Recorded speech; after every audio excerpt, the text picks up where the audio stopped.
But it seems to me that poetry, it's been greatly overlooked in recent years. There seems to be a whole kind of a attack on language. We seem to be coming up with all these new crazy pronouns, but there's such a richness in poetry. And I was struck by, I think it's the Italians describe poets as acrobats of the soul. And I think there's a richness here, and there's so many, we're looking at the example of St. Joseph. There's so many things we can look at as Catholic men, especially in Catholic literature, and I definitely think poetry has been overlooked. So I'm delighted to see that it's been given such reverence here tonight in this conference's content.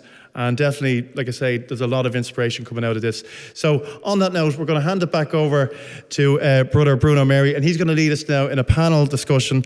And the panel guests tonight, if I could just introduce them. So again, we have Stephen Browne, Brother Stephen Browne. So if you want to come up on stage, Stephen. And also we've got Tom Smith. So Brother Tom, if you'd also like to come up, okay. Come on up, men. And if you want to join us here, please.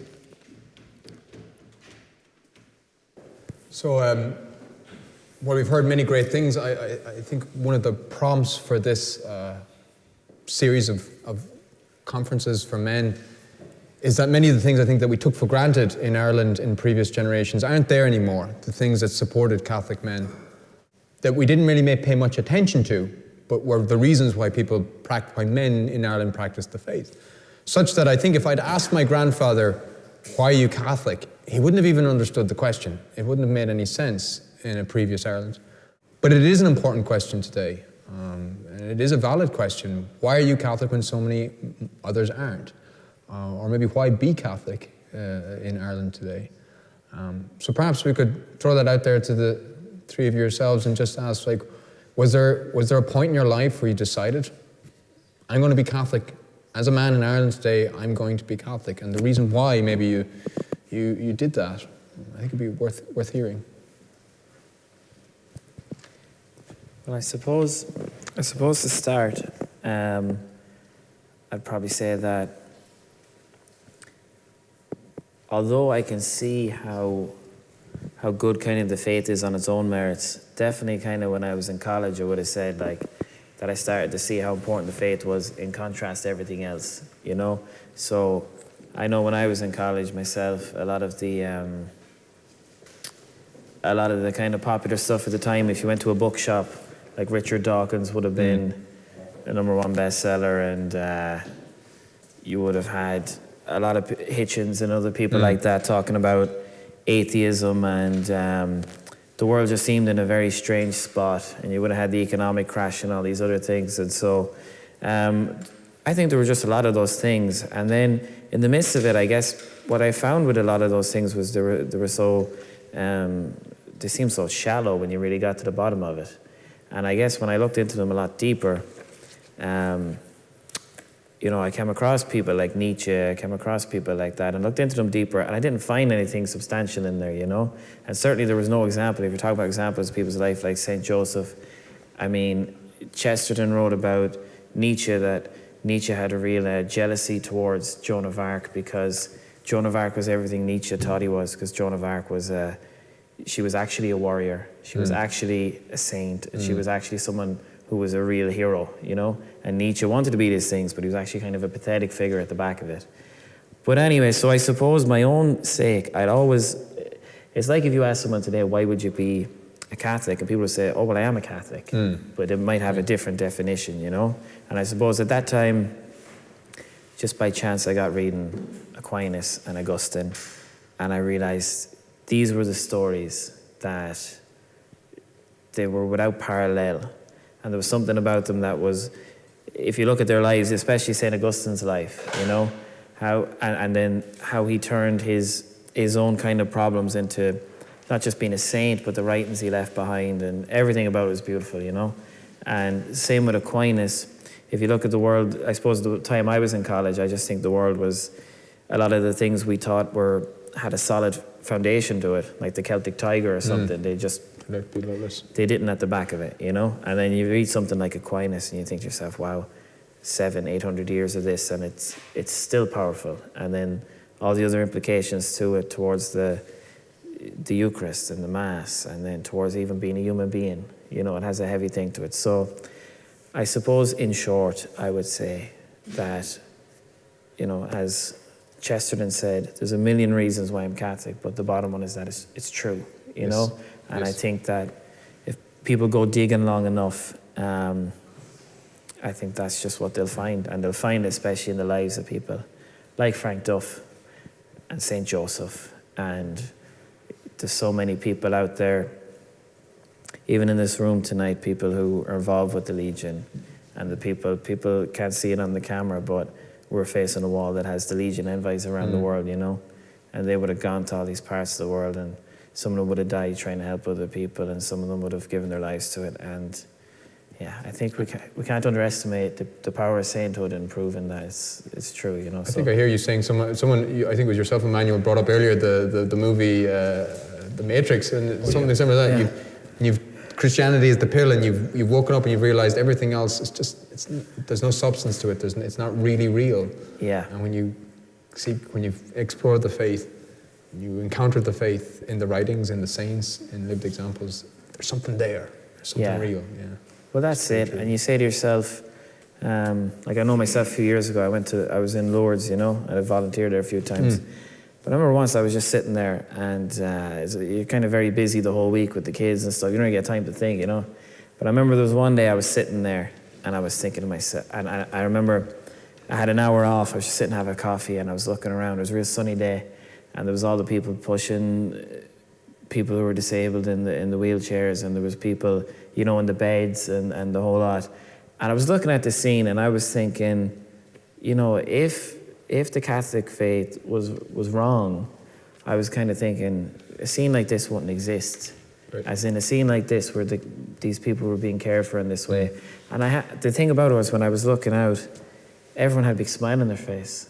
It was so, it was kind of shocking, really, you know? And you think to yourself, there's so many examples like that. So I know people can point to the examples of people who go the other way, and so on and so forth. But again, to quote, not Chesterton, it was Fulton Sheen who said, you should judge, you know, the faith by the people who live it most, you know? And I suppose those type of things are like that. So I suppose, in short, you see the solid ground that it's on, that all these great people wrote, and then all the great applications it has for life, you know? And when it's applied properly, it's a very kind of revolutionary thing, you know? And I saw someone say on Twitter earlier, it was a priest was talking about Dorothy Day, and he was saying, you know, the thing about Dorothy Day is she wasn't liberal or conservative, she was just radical. It was just something totally different. And it'll always be something radical and different, you know? And so I suppose, in short, that's the fact that it always stands out as different. That's why I think that it's the last thing a person would think of, you know? Or yourself, Emmanuel, do you... About being Catholic? Yeah, like why? Like why go through? Like, it is a struggle to be a Catholic man in Ireland today, and no one's expecting you to do it, and no one's demanding of it. You really. So why do it? I suppose for myself, Brother Bruno, Mary. I suppose, you know, I grew up, say, 70s, 80s Ireland, and just thinking about the discussion here tonight, I realised I grew up in a kind of a blessed time, because there were still men and women going to Mass. And I think about the parish that I'm from, parish of Our Lady Help of Christians there in the Navan Road. So it's kind of, for me, it's a very special place, because it's kind of where East meets West, you know, where you got lots of families, say, from Cabra, and you got all these kind of, you know, called them what they are, culchies who moved in the 50s and 60s. But something special happened, because a real community grew up. And when you talk to parishioners of a certain age, they always talk about the wonderful priests that we had. And these were the guys who were leading, you know. And as an altar boy, and I have to say, I was an altar boy, you know, in the time when there were squadrons of altar boys. I mean, they were just running amok. They had to have altar boy football leagues just to kind of keep us, you know, keep us busy. But it was great. And you wanted to be an altar boy, you wanted to be in the GAA, you wanted to be on the soccer team, but you did it. And you waited for the weekly roster. You know, I remember it was Father Kelly. We thought, wow, he's typing it up. This is serious, you know. And then you were, I suppose, sometimes some of us, we may have dreaded getting the 7:30 Mass. That was the tough gig. But, you know, but you were proud and you loved being it. And there was this sense that this is what boys and men do. And we go to Mass, and I remember the older parishioners, like they'd clip you around the ear. Listen, if you weren't stepping up, if you weren't taking it seriously. And that was there. And it's funny, just so I was trying to compose my thoughts there, and I said, I suppose for me, when did that begin to drift? And I would say when I got to the end of primary school, I felt very kind of secure in my faith. And I remember, even doing, say, Stations of the Cross, knowing that was important. And I really believe it was because the priests were so involved in the school. I remember we had one priest who was a parish priest, Monsignor Marr. Oh, I mean, you could have put this guy on YouTube. He was just a big personality. And I'd say, I see Colin Hayden is here tonight. He's one of those guys, if you came into your classroom, it was going to be a riot because the kids just loved him, right? But and I just want to share this example of this man, right? Because he was a parish priest, he was active, he was involved in the schools, he was involved in the parish, but I saw him retire, but he didn't even retire. He went and he volunteered in the local secondary school to teach religious education. Now that's, even Father Harris, another legendary Dominican, that's a very tough gig. But he volunteered, and I also remember him, he would walk around different areas of the parish with his breviary, and there'd be gangs of us, as teenagers hanging out, and he'd challenge us in the most gentle and courageous way. And I kind of saw, well, there is a guy who gave everything to the parish. So I had that example, but for me, when I felt I began to drift from the faith, Brother Bruno, would have been in secondary school. And I loved my secondary school, and I had fabulous teachers, but something happened around the teaching of religious education, and I kind of felt it wasn't taken seriously. And I kind of felt, looking at it now as an educator, it seemed to be the job that no other teacher wanted, so it kind of, or maybe the teacher possibly who was underperforming or hadn't been properly challenged, and I'm sure there's a story there, but I just kind of felt, well, it just seemed a shame because it was a Catholic school, but it was like the teaching of education. And I feel we see it now in the primary school, transitioning from primary into secondary school is such a big phase, and becoming a teenager, there's so many questions suddenly leaping up. And I think this is where I think there has to be a serious, conversation about Catholic education. But anyway, for me, I drifted, I got to be honest, and I suppose the world flooded in. But at some point, thankfully, I realised that I loved teaching. And I remember I was working for a tech company in Switzerland. I was in the boardroom. And I remember thinking, I don't want to do this anymore. But I had done some teaching previously. And I just said, I really want to be a teacher. It was a real kind of, it was definitely a matrix moment. So I had to get myself out of there. But then when I thought about teaching, because I thought, well, I'm going to go back to Ireland now. I said, because I know to be a teacher in Ireland, to be a primary school teacher, we're going to be involved in preparing children for the sacraments. And I said, I need to get my house in order. And I said, if I'm going to be serious about this, I need to kind of reconnect with my faith. And I remember something, something was kind of stirring in me. And I remember doing the teacher training. And I remember there was a presentation by Father Vincent Twomey. Mm-hmm. And I have to say, listen, it pains me to admit this, I'm probably not the greatest student, and I found teacher training, it was very, very demanding.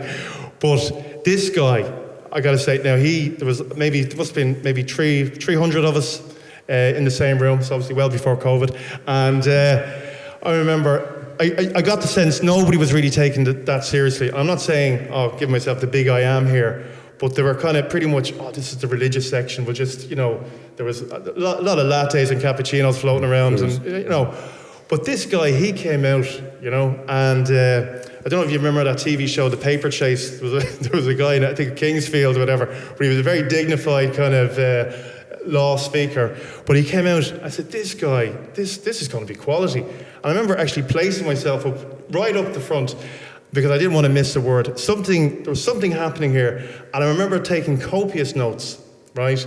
I did not want to miss a word of this. And he spoke about the Eucharist, and he spoke about preparing children well for First Holy Communion. And I was I was stunned. And I remember we got the religious assignment. And again, I would say my assignments up till then probably had been, it was probably definitely subpar. But I said, no. I said, Father Vincent, he's set the fire here. I remember putting a lot of work into it, and it was the one assignment that I kind of prayed about. I wanted to score well, and I was chuffed with it. And I realised in that something had happened for me.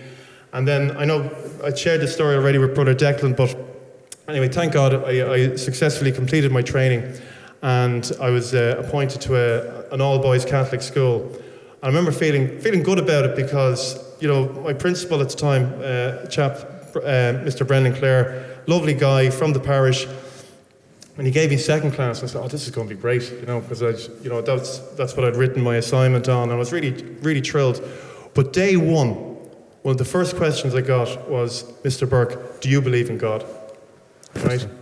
And I felt, yes, I was able to answer, straight away with full confidence, because I didn't want to be in front of those boys. I did not want to be in there and kind of making a kind of a mockery of the faith, or just pretending, or saying, just nodding along because I wanted that job. No, I really wanted to be there because I felt there was, as a teacher, it's vocation, and there's a special duty there, and that was a special moment, and I kind of realized, okay, it was important. And since then, and maybe because in this work, I have found I've been challenged, but it continuously urges me to grow in the faith. And I suppose then from that, the next key moment for me then would be joining the Legion. And then that was, for me, that was like a very special moment, and it happened 2015. And I suppose up till then, I've been a bit of a spiritual pinball. I was kind of rocking all over the place. But the Legion gave me something very solid, and I don't mind saying this, but I kind of describe my life as before the Legion and after the Legion. And a lot of things just make sense now. And you're right, Brother Stephen, it's great to see the envoys there on the wall, but actually Sister Mary is herself an envoy. So, but there's so much to take from this. But anyway, just to kind of round this off now, sorry Tom, not to take away time from you, but so that's how I've arrived at this, and I take it as a responsibility. And everything you talked about tonight, Brother Bruno, all the things that I suppose men aren't doing, we see the fallout. I'm sure Colin would agree as well. We see the fallout in children today, right. And I would say in my role today, I spend most of my time trying to, work with children. But when I get to the root of it, it's because I feel, because Dad isn't doing that work. Yeah. And maybe isn't being encouraged to. I'm not going to sound that too heavy, but that's it for me, brother. I think I heard in what you had to say, not only, like, it was interesting that those young boys posed that question to you. It shows that young men out there, young men, boys, the sons and grandsons of men in this room, they want to know that question from a man. There's very few men in their lives now that they can ask. Maybe at best a father. In increasingly, there's no father on the scene at home, sadly. And so they have no male role model to ask that question of. Do you believe in God? So it's so vital. I applaud you. There's so few male teachers now, and it's robbing young boys of a male role model, which, as we saw in your own story, was so vital to the faith when you were in primary school, to look around and see men as role models. And I think it's not for men tuning in and men here in the room. It's not only for our own practice of the faith, but I'm sure there's men here who are concerned about how we're going to hand on the faith to our sons and to our grandsons maybe. And I think there was a few things in your own personal account that point out young boys look for role models. They look for guys to look up to. And so that's what we need to be. Speaking of fathers needing to hand on the faith, we turn to a man who welcomed his first son on All Souls Day. Michael Joseph Mary, was it? Michael Joseph Mary. Michael Joseph Mary. So as you yeah. look to hand on your faith to your son, you might illuminate us a little bit as to how you have that gift to give to him in some. Please God, yeah. So I might yawn a bit tonight because exhausting the last few days, but understandable. But for me, I suppose. As Brother Stephen said there, it's the fact that it's true, I suppose. And it'd probably be a little different to the lads there. The lads seem a bit much more read than me, but I was just like, you're a lad out in the beer and stuff, whatever, but I just one day looked up to the cross and asked, what's the story with that, I suppose. And over the years I did keep going to Mass and stuff, but I was very much of the world. I was very much, doing what lads do, I suppose, going out, drinking and whatever else and all, and I for some reason I read the Bible when I was in my 20s and stuff, but I was kind of living this kind of double life, kind of going to Mass, but I didn't know anything. I really was so ignorant. But and over the years, through Our Lady, through the Spirit, whatever it was, I kept kind of coming back to the Catholic faith, I kept trying to learn about it. I kept trying to find. I used to follow this Protestant stuff. It's about prophecy and stuff and all. But it took actually a girl I met one time to tell me the truth, I suppose, of the fact that she said to me, Tom, do you know that you can't receive the Lord or can't receive the Eucharist in a state of sin? I just didn't. I always grew up a Catholic. I grew up, in the church. I remember even my mum, God bless her, and she was great for us. She always prayed for us and all. But I remember mitching off mass and all, and just going like crazy stuff and all. But it wasn't until I kind of heard that truth that I couldn't receive. So what I used to do then, I used to start going to confession. I'm laughing because I kept in my ways. But in order to receive, I'd go to confession before mass. And this went on and on. And what happened though through that experience was the reality of what I was actually doing became much more real. And it came to a head, and it was the drink for me. It was one thing that was really pulling me down, I think. And I went to confession over in Mount Merion and the Queen of Peace Church over there. And I fell again, basically. And a priest said to me in confession, he said to me, you'll basically go to hell. If quite strong. But sometimes that's probably not needed. But for me at that particular time, I was like, okay, I knew it, but I needed the words to be spoken to me by a man, I suppose, by a priest. And from then on, I said, okay, the drink has to stop. And slowly but surely I had to pull myself away from my friends in a sense. And that was hard as well. I was trying to maneuver, and why are you giving up the drink? Why aren't you coming out? And I was a party animal. I was like out there the whole time. I was probably the one person who was always out. But I knew something had to change, and through Our Lady, somebody told me Tom pray the rosary once a day. I remember a lady told me to do that. I started doing that. I started going to confession. Those things brought me back to the faith, and that's because it's obviously through Christ, obviously, but that's why, and that's how I came to my faith, to be honest. No, yeah, I think there's some interesting points. I think it's an experience I'd say is common of many men in Ireland. Like what I see is, we've said like it's true, and when you go looking and you see that everything else is sort of no substance to it, you realize this is true. You can't you can't help yourself. You cling to it. I think the difficulty for most of us is many people aren't even seeking. If they were even asking the questions, then you could propose the answer, and it'd be so obvious, sort of nearly. But if people aren't even questioning, and why aren't they questioning? Why aren't they sort of even asking? Because they're just swept up in, as you're saying, the ways of the world. It's just they don't really even like kind of ponder what's the question. Is there an answer? Because they don't even think there's a question to be asked. And certainly in Ireland, the big problem with that is the sort of what we'll call it the lad culture. Come out on the beer, work from Monday to Friday, go on the tear on the weekend, and sort of don't question beyond that point. You're just looking from Monday to Friday to go out on the weekend. So I'm wondering, how can a Catholic man,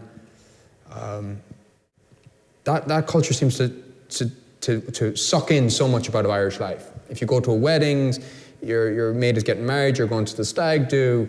If you're a member of a GAA club, there's drinks after it's part of the GAA scene, it's part of, if you're in university, it's part of the university scene. It's almost like you can't be in any section. If you're in work, your work colleagues are going out. So like we still have to live in this Irish society. We can't sort of escape to Skellig Vical as much as we might want to. How can you is there ways, or did you discover ways to navigate that? Did you have certain groups you socialized with, or was there ways of sort of setting limits? Because what the modern world does not recognize is, you don't recognize any limits. Did you find a way of saying, well, I'll go this much or this far? For me, I pulled away, but I was living with two mates at the time, and it was very, very much a drinking culture. But what I used to kind of do with the drink, I knew I always had a little bit of a problem, but I used to always give it up for Lent or give it up for a time. But then 5 weeks or whatever it was, that was going to be a big session or something. So I just said I have to just give it up and not put a time limit on it. So I started doing that. They started asking me questions, going, just what's the story with you now? And I just had to. I kind of didn't say head on what I was doing. I just said, look, I just want to go off or whatever else now. And then I moved out eventually, which was helpful as well. But I just didn't go. I talked to a priest friend as well. He said, look, I said I still have a weakness here. So I think if I go into this situation, it can. And I did fall down. I did go back into it and drink, and I drink to excess a little bit. But just over time, just stepping back over time, I didn't question it so much after a while. I just said, that's Tom, he's a bit mad. But yeah, I just... But it is questioned by certain friends. Yeah. Was there somewhere else where you found support? Was there somewhere else? Like you mentioned a priest friend, okay to talk to, but just, it's hard to do things alone, I think. Pretty much it was quite alone. Now I was praying, the rosary every day was helpful, and over the last few years it was the pro-life campaign that got me away from it. I actually thank the Lord, because I reckon that during that time it was I was putting stuff up on Facebook about pro-life stuff, and like people didn't know what was going on, to be honest. And like if I had to been out on the beer, I remember one I did go out, and some lady kind of attacked me about it, but for the most part I wasn't out. I think the Lord gave me that kind of pulled me out, because there could have been, it was quite divisive. I got a bit of abuse online and stuff and all. So there was no perfect answer there. I just kept pulling away a little bit. No, yeah. Well, it will be situation dependent, I think. But kept involved in like WhatsApps and stuff like that, and if events came up, I'd go. Or else lately, like when you have a girlfriend or a wife and all, you can go, I'll have to head off. The missus has me off here or whatever, a couple of hours. So you're on yourself, but there was no exact reason. But I just had to pull away a little bit. That's it, really. Any personal advice you might want to share with guys? Because it's a tricky thing to navigate, I think. Yeah. Well, I'd say kind of like, if you look at Ireland now, I mean, I think one of the things you have to think about with the churches, I mean, like Tom was saying, like you have to have something else to go to. You can't just say, no, I'm not going for pints. I'm just going to sit home and stare at the wall. You have to kind of, the church has to start kind of, I think, offering people something else, because it takes like a really strong faith to have your whole life built around, I'm doing this Monday, Tuesday, Wednesday, and so if someone suggests pints to me, forget it. You know what I mean? But I think if we look at kind of, like 100 years ago was a lot easier in some ways, like you might have had some of the pioneer societies were maybe a bit more common. Now, I don't know 100 years ago specifically, but you know what I mean? And even the wider culture and stuff. But I think if you look at it now, the alternative is sit at home, watch Netflix. I mean, that might be your only place to socialise is in the pub and stuff. So I think in Ireland, I don't know. I do think that could be an avenue that the church is missing. And like some people are talking, Emmanuel, you mentioned like the book club earlier, Yeah.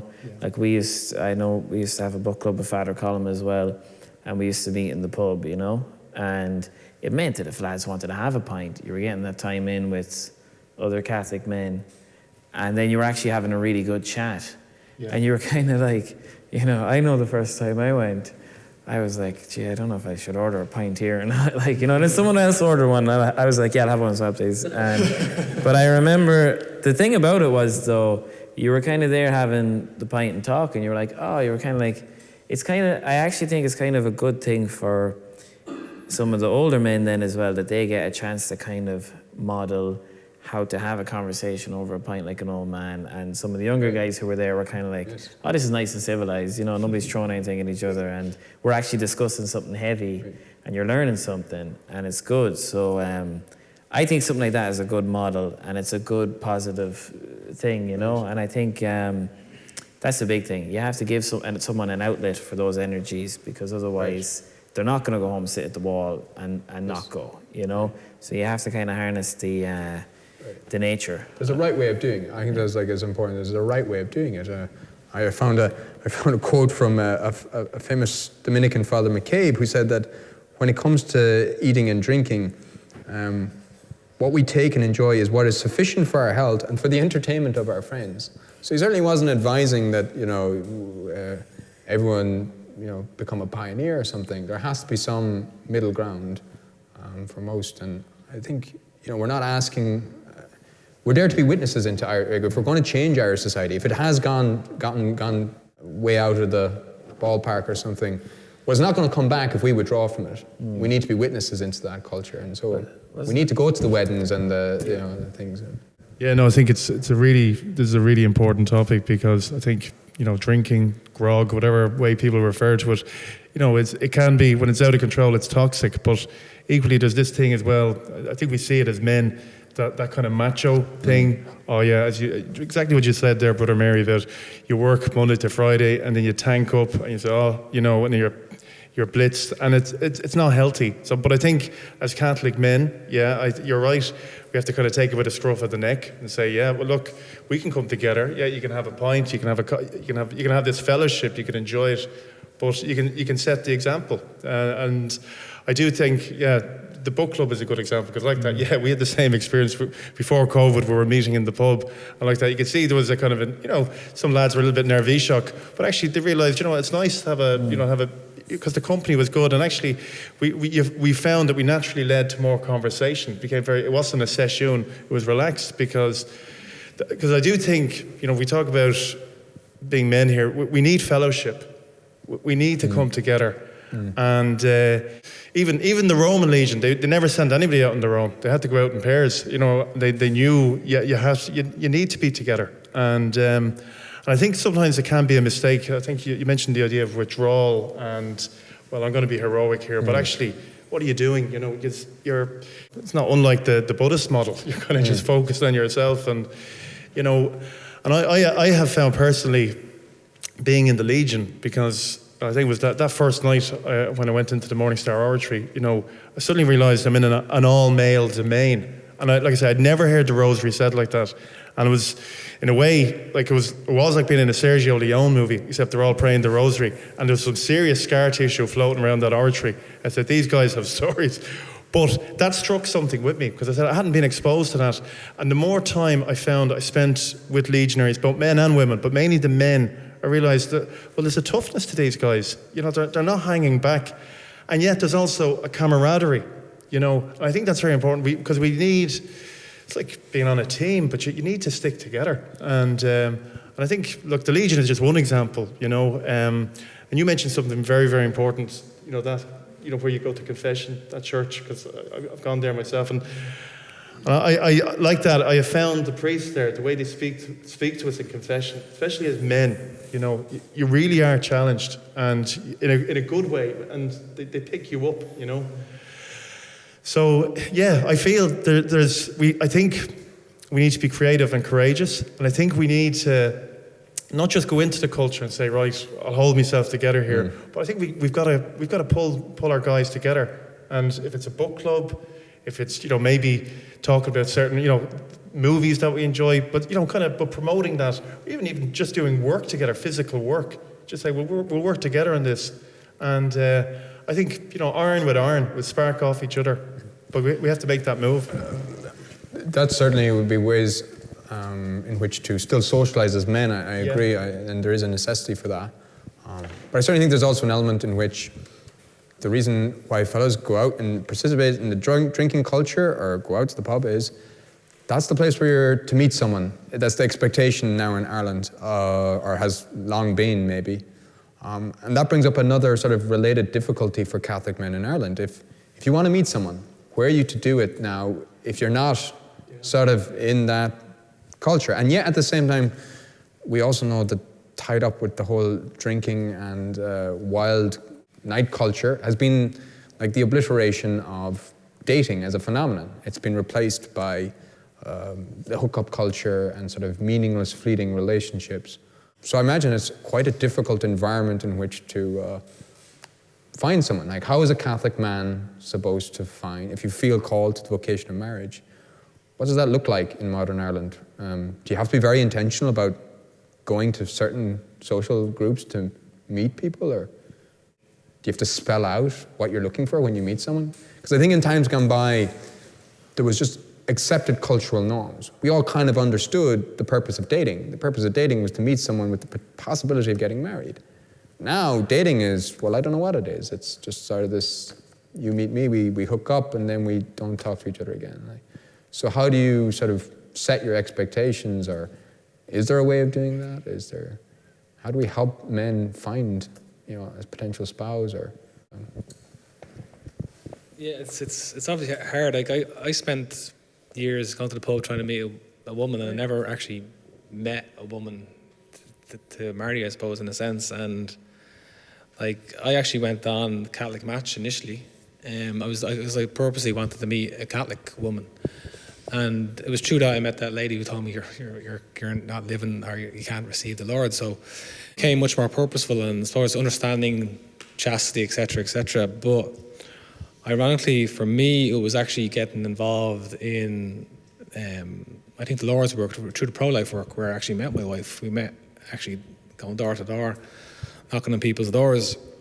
What I learned from my Catholic faith was that everything has such a purpose. Everything you do has to, you're not just, like, a lot of people go out there, and we've probably all done it, and you go out and meet a girl and see how it goes, buy a house, see how that goes, and so on and so on. But I said to my now wife after 2 weeks, I said to her, this is a bit mad, some people think it's crazy, but I said to her that I'm actually purposely looking for a wife. And Eva still sometimes tells that to her pals who, like, her workplace and all. One girl she knows has seen 18 of her friends get married. So it's not really a thing. And I just said to her just straight. I said, look, 'cause I was praying to the Lord, and I felt the Lord had said to me, but that purposefulness, in a sense, if that's even a word, but that just doesn't. It's not even a concept out there anymore. So for anyone who's Catholic, I think these days it seems like a narrow pool in a sense, but I think getting involved in something like Legion, pro-life groups, wherever it may be, even in your church, local prayer groups and all, you're going to meet people of similar mindsets. So I think it's probably the best way, I think. I think it's interesting what you said. That was the question I sort of was wondering myself, was do you have to sort of spell it out? Because you say, it seems a bit funny, I'm intending to get married, I'm looking to get married. I think in a previous era, that was just taken for granted. It was assumed, like, if you're dating, that's what dating's about.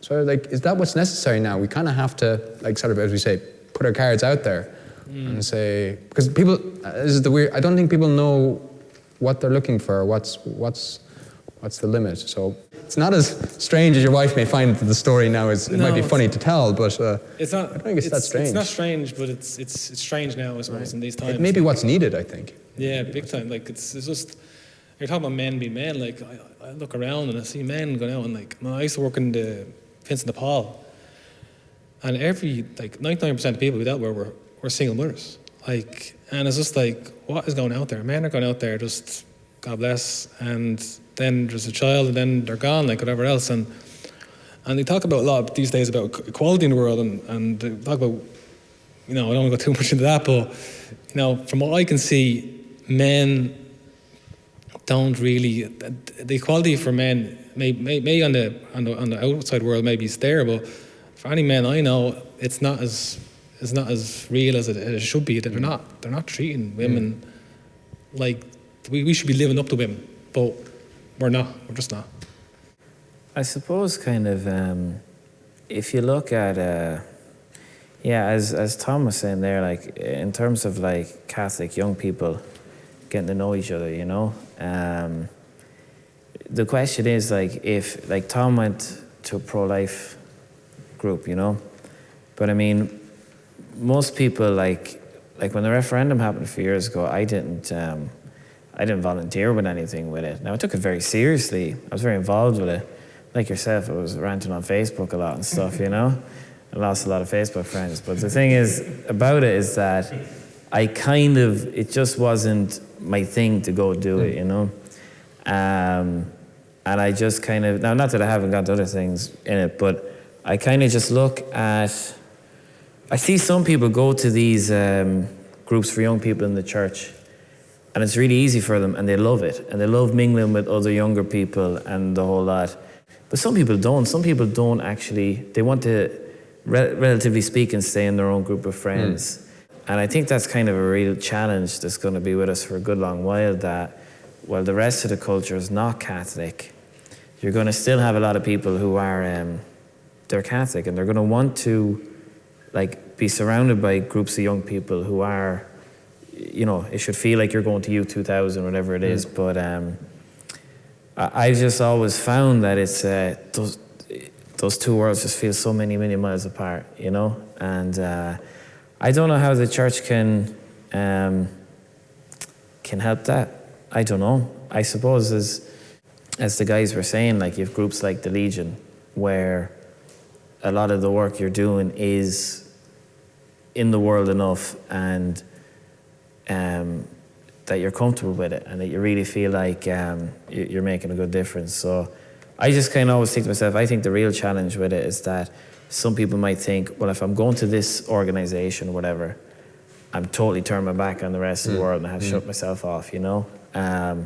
So I think that's kind of, I've always just kind of seen with a lot of groups for young people in the church, it's kind of hard to get the balance right. That, do you know what I mean? Like I remember someone once, I was surrounded by a group of people one day, and they were talking about a Catholic matchmaking service, you know?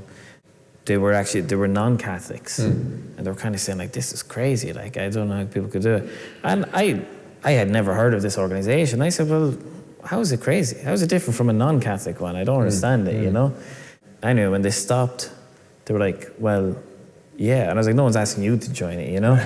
But the thing about it was, I still think that's kind of the problem, is that people might think you're either in one or in the other. Do you know what I mean? So it's not either or, it's both and sort of. Yeah, so I don't know. It's tricky at the minute in the world we're in. I don't know. It's... just to, I suppose, follow on from Tom and Stephen there, you know, I'm thinking, it's a great question, but thinking myself, you know, the culture, and I remember having a conversation earlier this year just about this whole thing, you know, you talk about these false relationships and this kind of lifestyle. And like I say, you know, I drifted very far, and I'm looking, you know, to be honest, and it pains me to say it, but I probably took better care of my vinyl collection than I did of some of my relationships. Why? Because that seemed to be the thing, that's cool thing to have. But thinking about it, you know, I got to a point, I said, listen, it's all about commitment. It's about committing. You know, it's about making a commitment. I think listening to Tom, I mean, I found your story there about how you felt about Aoife. I feel that's heroically romantic. You know, it's powerful. But it's a commitment. And I think as men, you know, that we commit to the faith. And I suppose, you know, we had this wonderful experience earlier in the week, one of a new legionary taking his promise. And it was a moment, you know, because I said, this is a guy, we'd all watched him grow, and now he's taken the promise, and he was humbled. But I said, he's making a commitment. And I kind of feel that's where it starts, you know. But you know, all of this thing, you talk about dating and trying to get it right, and, you know, but we're made, you know, in a way to live in this world. There is a way to live in this world as Catholics. But we have to, I think we have to begin by taking it seriously. And there has to be a commitment. I think, well, if we're sincere about marriage, if we're sincere about finding that woman, I think Our Lady, St. Joseph, you know, there's many ways to get to it, you know, and but I think it has to be, as men, we have to make that decision. We have to decide, yeah, listen, I'm for this, you know. I hear you saying that we need to sort of, I think, men as the head of the family, take the lead. Yeah. Head of the family, or future head of the family. Because the way the world, it drifts. Yeah. And I think it's a bit unfair on the women to expect them to maybe take over that role. I think men should step up to the plate, as we say. Because it's not equal, as you pointed out. It may, whatever the talk about equality, it's not when you get down to the... Yeah, and I find a lot of times now it's that women are leading a lot of things, and they're... When I called to a couple of doors there a few years ago on the referendum, the man answered the door and said, turn around to the wife, how are we voting? Oh, this is where we're voting. Oh, that's where we're voting. And now I was like going, Right. No, that didn't seem manly to me, to be honest. So, yeah, I think there has to be some sort of change, but I think I think though as well that we don't need to be mollycoddled. I don't think. I think that what we spoke about at the first beginning of this talk was the truth of the Christian faith being true. And when you hear that truth, when that girl told me the truth, when the priest told me the truth, it radically changed me, like totally. Like I look back and I see how much I've changed, but only for hearing those words of truth. I could be still out in the pub every weekend, you know. I don't think anything. You can never go wrong by speaking the truth, I think. And being explicit, if necessary, at times with people. Maybe it ties together some of what we've been talking about in terms of like men bonding and having places to share camaraderie and having role models. I think in previous eras, sports always played a big role for men in that, as a way of being a part of something more, being a part of something that imposed discipline on you. I think one disadvantage of a lot of modern education we see is it's all about maybe more nurturing and coaxing and all this. Previous models which imposed discipline, I think boys responded better to that. And one of the few fields where we still see that in our society is sports. You don't cut it, you don't make the team, that's not good, performance is not good. We still demand of boys and young men in sports. And so in that way, I think it's something we still want to be a part of as Catholic men. It's still a good environment, it has potential to be a good environment in which to develop some sort of what we might call manly virtue. But we also know that sports definitely pose a problem, I think, to living a good Catholic life. They interfere more and more with Sundays. They become like a pseudo-religion. And then, as we were sort of saying earlier, the whole drink, drug, sexual promiscuity seems to sort of coexist with a lot of the sports clubs and things, and can be a place where you're sucked into that. So is there a way in which we can still sort of, how can we still be involved in sports, or is there a way of, getting men and being in sports, or taking the lead in sports, or without being dragged into like maybe the worst sides of it? There is obviously pitfalls, but that discipline, I think it's in men to be part of something. I think we thrive in discipline. It keeps you out of trouble, obviously, in certain respects. But there obviously is going to be that culture, and I suppose it's a tricky one to answer, brother, because it's in some ways it's not a bad thing. You go out a couple of points, talk about the match. I used to love that, to be honest. But it's that thing to excess, I suppose, and it's hopefully having those role models within teams. And I think like the likes of being watching like professional football, like I suppose, even though Roy Keane is the decisive figure, but you see Alex Ferguson looking back at those football clubs, they totally got rid of all the drink culture across England, totally, and they're all like role models now and all. So there is definitely, I think sport is a good avenue for nurturing young men again, but it's a little tricky question to, it's you need kind of if you had a couple of good characters in the dressing room, it could help, but I find it a little tricky, but it can kind of hinge on who's as you say, in the dressing room, or who's the coach. Actually, just to share an example, there was a soccer coach in our area, and I'd say, you mentioned this guy's name, and every boy knows him. And they'll always say, well, what do you remember about him? Well, he always asked us to pray before every game. And I'd say this man, a bit of a legend actually, because he has a couple of Ireland caps, right? But he'd be very clear, he'd be very direct. He'd just say, this is I owe all of this to my faith, all the things that I've achieved. And he'd say the story, and I realise now he was a bit of a lighthouse, because I could see, the thing happens when boys go from primary school. They're very much focused. They have a lot of respect, but that can drift away very quickly as teenagers and get very turbulent. But I remember this guy, he's still alive, but not as active now in coaching as he was. But I felt he had decided this is going to be his ministry, and it was that one thing, and encouraging the boys to pray and kind of identifying himself. Now this is what I do, and I'm happy about it. And he'd always make time to talk to them and constantly encouraging them.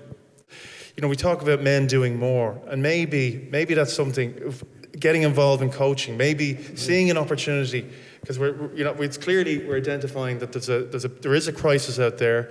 Do we start sports clubs? Do we get involved in leading boys? And just like that, and maybe gently encouraging them in and around the faith. And there are examples, there are coaches, there are professional managers around the world who are clearly quite, open about their faith. And that has to, maybe we need to try and connect those dots. But it's just, he just came into my head there, I just thought I'd share that. It's a very good example, because I think when sometimes we say, what do I need to do to be a Catholic man in Ireland today? And do I go to the church? Do I start going to Dominic Street to join the Dominicans for morning and evening prayer? Or do I need to say rosaries at the statue? Or do I need to go door to door, right to life? Sure, all wonderful and good things, but I think sometimes we sort of project out these sort of more extraordinary examples. Yeah. When we're asking men to be an intentional Catholic as a coach in your local GAA club. Yeah. And which means, and maybe like you started saying, just saying a prayer at the beginning and end, when you know that God, you'll hear the talk, I'm sure, in the dressing room of the session at the weekend or something. Not to be afraid to call fellas out. Yeah. And just say, like, is that really what you want to be doing? Is that really what you want? That's what being a Catholic man, I think, in Ireland is today. It's not always the sort of standing up, losing friends on Facebook because of what you're posting about the Right to Life movement or something. Yeah, it's a good example. Yeah, and I know sometimes as Catholics, I mean, you know, I just think of that movie, The Mission. We're probably looking for something epic, but you're not going to find it. Maybe it's going to be in the daily grind. It's an offering yourself in there, in those small, humble tasks, but there could be tremendous, tremendous fruit to be won from that. Maybe just to wrap up, would you have any comments you'd like to make? What would you like to say to a young Catholic man in Ireland today? Is there anything in particular that to encourage him, to call him, you know, as we sort of say, like our Lord calling the apostles, call him out? What words do you think, from your own experience maybe, or maybe what was said to you that you feel you'd like to? Look at where you are. You know, look at the history of Ireland. Like we were talking about sport there, and you wouldn't have the GAA, let's say, in all of its positive aspects, were it not for the involvement of Catholics, of bishops, of priests in the 1800s. And they put things on they looked at the higher order of things, and they wanted the GAA to serve a better purpose, you know? So I'd say to people, if you're living in Ireland today, look to those people who went before you, like Frank Duff, like the people in the GAA, and say to yourself, this is who I am, this is the lineage that I'm in. And read into them. And people, I know myself personally, when I start reading those guys, or even just about their lives and looking around me at, I mean, I found, like even during lockdown, you saw pictures of people at Mass Rocks and things like that. And, you know, one of the reasons I mentioned Pierce and Plunkett earlier was that, you know, whatever people think of their lives, faith was still a big, important part of it, you know? So I'd say that to Irish men today, just say to yourself, you know, how can you disown this? How can you disown this past, this history? And I think it'll enrich you one way or another if you look into it a bit more deeply. I think you'll understand yourself a bit better if you look into it. Absolutely spot on, Stephen. I think for any young people out there today, you know, to take stock, you know, our DNA, you know, Celtic Christians, it's such a rich DNA. If we look at everything that's gone ahead, you know, before us, Skellig Michael, the heroic example of those warrior monks. You know, you drive anywhere in this country, and you immediately, just in the place names, in our, you know, our beautiful Gaelic language, you know, it's a sacred language. It's there, but it needs to be discovered. And I was thinking there about Roger Burke, and, you know, his move to Ireland, you know, because he felt, you know, the embers of the faith are still here. Now, they are embers, but I think young people need to, it's bizarre, but yeah, probably to look a little bit into our history, capture that, get secure in that, and realise, hang on, you know, the church has gone through many periods of crisis. There's been many battles, and if anything, you know, Ireland has been in the vanguard, you know, in terms of its missionary movement and in keeping the faith alive. So, yeah, we are. Yeah, as you say, the storm is crashing, as it has been for a number of decades. But equally, and this is a point to bear in mind, this could be very exciting.